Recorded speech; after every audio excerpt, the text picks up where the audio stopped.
আন্তর্জাতিক সংবাদে সবাইকে স্বাগত। সুপ্রিয় দর্শক শ্রোতা, পৃথিবীতে চলছে তৃতীয় বিশ্বযুদ্ধের আনাগোনা। যে কোনো সময় শুরু হতে পারে 10টি রাষ্ট্রে বিশ্বযুদ্ধ। জানিয়ে দেব আমাদের হাতে থাকা সর্বশেষ আন্তর্জাতিক আপডেট বাংলা সংবাদ। শুরুতেই থাকছে সংবাদ শিরোনাম, এরপরে জানাবো বিস্তারিত। আরো একটি মার্কিন ড্রোন ভূপাতিত করেছে হুতি বিদ্রোহীরা। আরো জানিয়ে দিব ইরানে হামলা হলে ইসরায়েলের তেল আবিব হাইফা শহর উড়িয়ে দেওয়ার হুমকি বন্ধ না করলে যুক্তরাষ্ট্রের সাথে পরমাণু চুক্তিতে প্রস্তুত ইরান। রাশিয়ায় উত্তর কোরিয়ার 10,000 সেনা পশ্চিমাদের কপালে চিন্তার ভাঁজ। এবার উমরা পালনকারীদের 29 এপ্রিলের মধ্যে সৌদি ছাড়ার নির্দেশ। পাল্টা হুঁশিয়ারি চীনের শেষ পর্যন্ত লড়াইয়ের ঘোষণা। এদিকে সীমান্ত অতিক্রম উত্তর কোরিয়ার সেনাদের গুলি ছুড়ল দক্ষিণ কোরিয়া। এবং সর্বশেষে জানিয়ে দেব ইরানের তেল স্থাপনায় ইসরায়েলি হামলা নিয়ে আলোচনা। এতক্ষণ শুনছিলেন সংবাদ শিরোনাম, এখন বিস্তারিত। তবে অনুরোধ থাকবে এই ভিডিওটিতে একটি লাইক দিন এবং কমেন্টস করে জানিয়ে দিন আপনি কোন জেলা থেকে বা কোথা থেকে আমাদের সাথে যুক্ত রয়েছেন। ইসরায়েল ফিলিস্তিন লেবানন ইরান যুদ্ধের আপডেট সংবাদ হাতে পেতে চ্যানেলটি সাবস্ক্রাইব করে আমাদের সঙ্গে থাকুন এবং জানিয়ে দিন আপনাদের গুরুত্বপূর্ণ মূল্যবান মতামত। ধন্যবাদ। আরো একটি মার্কিন ড্রোন ভূপাতিত করেছে হুতি বাহিনী। ইয়েমেনে হুতি বিদ্রোহী আল জাওফ গভর্নমেন্ট আকাশসীমা আরো একটি মার্কিন MQ-9 ড্রোন ভূপাতিত করেছে। আরব দেশটির বেশ কয়েকটি প্রদেশে যুক্তরাষ্ট্রের অবিরাম আগ্রাসন মারাত্মক বিমান হামলার প্রতিশোধ হিসেবে স্থাপনায় তৈরি ক্ষেপণাস্ত্র দিয়েই মার্কিন ড্রোনটি ভূপাতিত করার দাবি করেছে হুতি বিদ্রোহীরা। বুধবার এক বিবৃতিতে হুতি জানিয়েছে ইয়েমেনের বিরুদ্ধে চলমান আমেরিকান আগ্রাসন বিভিন্ন এলাকায় যুক্তরাষ্ট্রে বেশ কয়েকটি মারাত্মক বিমান হামলা শুরু করার কয়েক ঘন্টা পরেই এই প্রতিক্রিয়ামূলক অভিযান চালানো হয়। হুতিরা বলেছে 2023 সালে অক্টোবর থেকে অবরুদ্ধ গাজা উপত্যকায় ইসরায়েলে আগ্রাসন শিকার ফিলিস্তিনিদের সমর্থনে প্রতিশোধমূলক হামলা শুরুর পর থেকেই মোট 18টি মার্কিন ড্রোন ভূপাতিত করেছে হুতি বাহিনী। হুতি বলেছে, সর্বশক্তিমান আল্লাহর সাহায্যে আমাদের বিমান প্রতিরক্ষা ব্যবস্থা স্থায়ীভাবে তৈরি ক্ষেপণাস্ত্র ব্যবহার করে আল জাওফ গভর্নমেন্টের আকাশসীমায় শত্রু মিশন পরিচালনা করার জন্য MQ-9 ড্রোন গুলি করে ভূপাতিত করতে সক্ষম হয়েছে। ইয়েমেনের সশস্ত্র বাহিনী জানিয়েছে 10 দিনের মধ্যে তারা বিমান প্রতিরক্ষা ব্যবস্থা তৃতীয় মার্কিন ড্রোনটি সফলভাবে ভূপাতিত করেছে। সূত্র এসটিভি। ইরানে হামলা হলে ইসরায়েলের তেল আবিব হাইফা উড়িয়ে দেওয়ার ঘোষণা।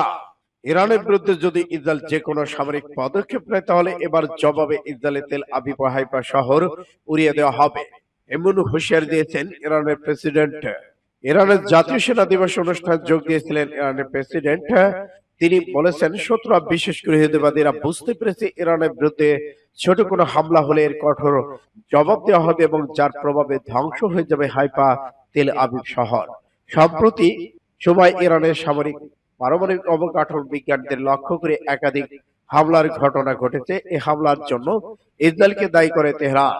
ইরান গণবিধ্বংসী পারমাণবিক বোমা তৈরি কাজ করছে এবং এমন দাবি ইসরায়েলের। তবে এসব অভিযোগ অস্বীকার করেছে দেশটি। আন্তর্জাতিক সম্প্রদায় যদি ইরানকে পারমাণবিক কার্যক্রম থেকে নিবৃত্ত করতে না পারে তাহলে তেহরানের বিরুদ্ধে সামরিক অভিযান চালানোর হুমকি দিয়েছে ইসরায়েল। ইসরায়েলি পররাষ্ট্র মন্ত্রী এলি কোহেন ইরানের প্রতি বেইজিং এর যে প্রভাব আছে সেটি ব্যবহার করে যেন তেহরানকে পারমাণবিক কার্যক্রম বন্ধ রাখার ব্যবস্থা করে সেজন্য চীনের প্রতি আহ্বান জানান। না হলে ইরানের বিরুদ্ধে ব্যবস্থা নিতে বাধ্য হবে ইসরায়েল। হুমকি বন্ধ করলে যুক্তরাষ্ট্রের সাথে পরমাণু চুক্তিতে প্রস্তুত ইরান। ইরান তার পারমাণবিক কর্মসূচি নিয়ে যুক্তরাষ্ট্রের সঙ্গে আলোচনায় বসতে প্রস্তুত বলে জানিয়েছেন দেশটির পররাষ্ট্রমন্ত্রী আব্বাস আরাগচি। তবে চুক্তি নিয়ে আলোচনায় বসার পূর্বে রয়েছে কিছু শর্ত। এক প্রতিবেদনে ব্রিটিশ সংবাদ মাধ্যম বিবিসি নিউজ এর তথ্য জানিয়েছে।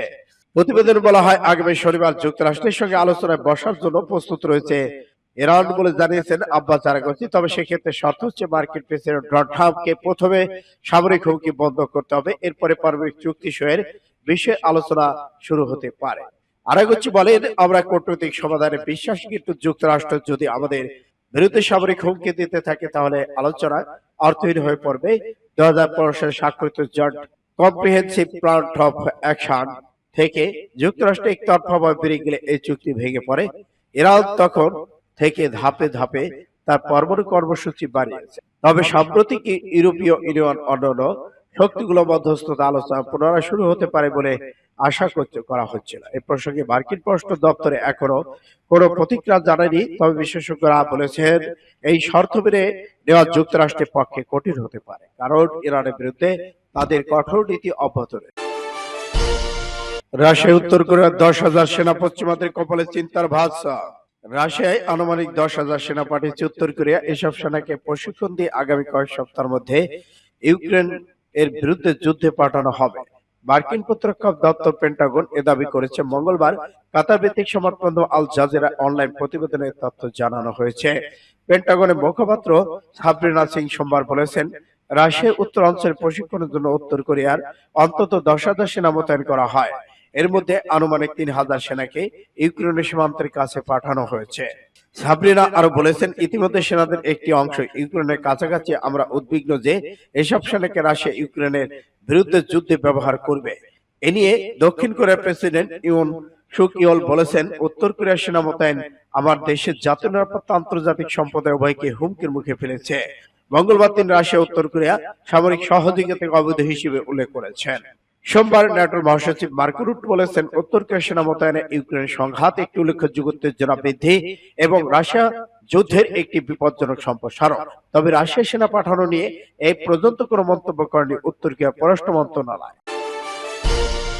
উমরা পালনকারীদের 29 এপ্রিলের মধ্যে সৌদি ছাড়ার নির্দেশ। অচিরেই শুরু হবে হজ মৌসুম। এর জন্য এবছর উমরা পালনকারী বিদেশি মুসল্লিদের 29 এপ্রিলের মধ্যে সৌদি আরব ছাড়তে বলেছে দেশটির কর্তৃপক্ষ। গালফ নিউজ সোমবার এক প্রতিবেদন জানিয়েছে, সৌদি আরবের হজ ও উমরা বিষয়ক মন্ত্রণালয় ঘোষণা দিয়েছে বিদেশি উমরা পালনকারীদের সৌদি আরব ছাড়ার শেষ দিন 29 এপ্রিল। হজ মৌসুম শুরুর প্রাক্কালে প্রস্তুতি নেওয়ার সুবিধার্থে সময়সীমা নির্ধারণ করা হয়েছে। এক বিবৃতিতে মন্ত্রণালয় বলেছে, এবছর উমরা পালনকারীদের জন্য সৌদি আরবে প্রবেশের শেষ সময় 13 এপ্রিল। এর পর উমরা পালনের জন্য দেশটি প্রবেশ করা যাবে না। হজ মৌসুম শেষে আবার উমরা পালনকারীদের জন্য সৌদি আরবের দরজা উন্মুক্ত করে দেওয়া হবে। মন্ত্রণালয় বলছে, যেসব উমরা পালনকারী 29 এপ্রিলের পর সৌদি আরবে থেকে যাবেন তাদের ভিসা ধর্মীয় আচার বিষয়ক বিধান লঙ্ঘনকারী হিসেবে বিবেচনা করা হবে। এ ধরনের লঙ্ঘনকারীর বিরুদ্ধে কঠোর ব্যবস্থা নেওয়ার হুঁশিয়ারি দিয়েছে মন্ত্রণালয়। আইন লঙ্ঘনকারী ব্যক্তি প্রতিষ্ঠান উমরা সহ সেবাদাতা প্রতিষ্ঠানের বিরুদ্ধে আইনি ব্যবস্থার পাশাপাশি 1 লক্ষ সৌদি রিয়াল জরিমানা করা হবে। পাল্টা হুঁশিয়ারি চীনের, শেষ পর্যন্ত লড়াইয়ের ঘোষণা। চীন যদি যুক্তরাষ্ট্রের বিরুদ্ধে পাল্টা শুল্ক প্রত্যাহার না করে তাহলে দেশটির উপর আরো 50% আমদানি শুল্ক বসানোর হুমকি দিয়েছে মার্কিন প্রেসিডেন্ট ডোনাল্ড ট্রাম্প। কিন্তু চীনের বাণিজ্য মন্ত্রণালয় চাপ জানিয়ে দিয়েছে যে যুক্তরাষ্ট্রের আরোপিত শুল্কের বিরুদ্ধে শেষ পর্যন্ত লড়ে যাবে তারা, এবং যুক্তরাষ্ট্রের এই ব্ল্যাকমেইল আচরণ তারা কখনো মেনে নেবে না। খবর বিবিসি। চীনা পণ্যের পর আরো 50% শুল্ক আরোপ নিয়ে ডোনাল্ড ট্রাম্পের হুমকিকে ভুল বলে অভিহিত করেছে চীনের বাণিজ্য মন্ত্রণালয়। বিবিসি বলেছে, চীনের অবস্থান হলো শুল্ক আরোপের এই পরিকল্পনা প্রত্যাহার করা হোক, দ্বিপাক্ষিক আলাপ আলোচনার মাধ্যমে যুক্তরাষ্ট্র চীনের মধ্যকার মত পার্থক্য সমাধান করা হোক। সোমবার হোয়াইট হাউসের দেওয়া এক বক্তব্যে ট্রাম্প বলেছেন, সম্প্রতি তিনি যে নতুন শুল্ক আরোপ করেছেন তা স্থগিত করার ব্যাপারে তিনি ভাবছেন কিনা, এমনকি এ নিয়ে অন্য দেশের সঙ্গে দর কষাকষি করতে আপাতত ইচ্ছুক নন তিনি। সীমান্ত অতিক্রম, উত্তর কোরিয়ার সেনাদের গুলি ছুড়ল দক্ষিণ কোরিয়া। সীমান্ত অতিক্রম করায় উত্তর কোরিয়ার সেনাদের গুলি ছুড়ল দক্ষিণ কোরিয়ার সেনারা। পূর্বাঞ্চলীয় কোরিয়া বেসামরিক বাফার জোন বিএমজেডে এ ঘোষণা দিয়েছে মঙ্গলবার। বিষয়টি নিশ্চিত করেছেন দেশটির সামরিক বাহিনী। খবর বিবিসি।